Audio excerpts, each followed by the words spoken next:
यसपालि नेताहरूले होइन जनताहरूले गठबन्धन गरेका रहेछन्। सबका सब पुरानालाई हराइदिने पछाडिदिने लखेटिदिने गठबन्धन।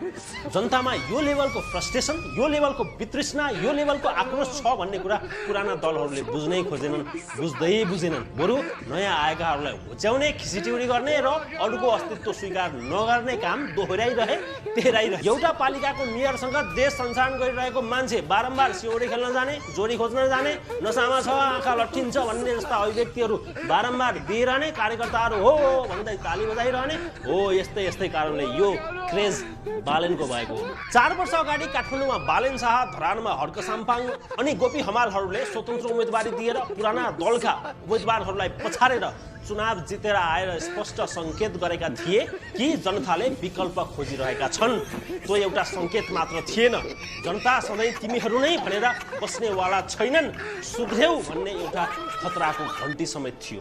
त्यसलाई आत्मसात गर्नु र आफूलाई सुधार्नुको साटो बरु दलहरूले तिनै जितेर आएका स्वतन्त्र उम्मेदवारहरूसँग जोडी खोज्न जाने, होच्याउने, तुच्छ बोल्ने काम गरिरहे र कार्यकर्ताहरूले बर्र ताली बजाइरहे।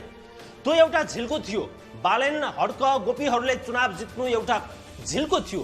त्यही झिल्कोमा घिउ थप्ने गरेर राष्ट्रिय स्वतन्त्र पार्टीको उदय भयो।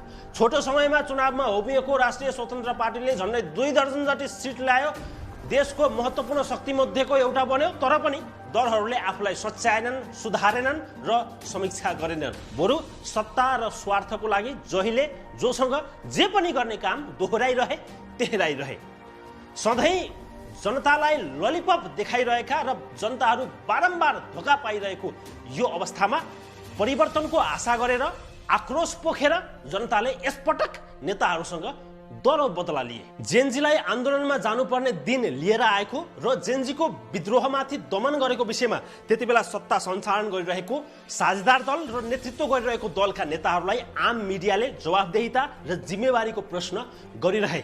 तर जिम्मेवारी लिनु, जवाफदेही हुनु र प्रतिबद्धता जाहेर गर्नु त कता हो। बरु ती दलका नेताहरूले मिडियालाई पत्रकारिता भने सिकाइरहन्थे। तर मिडियाले आफूमाथि किन यस्ता प्रश्न गरिरहेका छन्, आम सञ्चार माध्यमले यस्ता किसिमका प्रश्न हामीमाथि किन गरिरहेका छन् भनेर आफ्नो मैलिएको अनुहार घरको ऐनामा लगेर हेर्ने चेष्टा चाहिँ कसैले गरेनन्। पुराना दलहरूको यो दिन आएको आज 81 आएको होइन।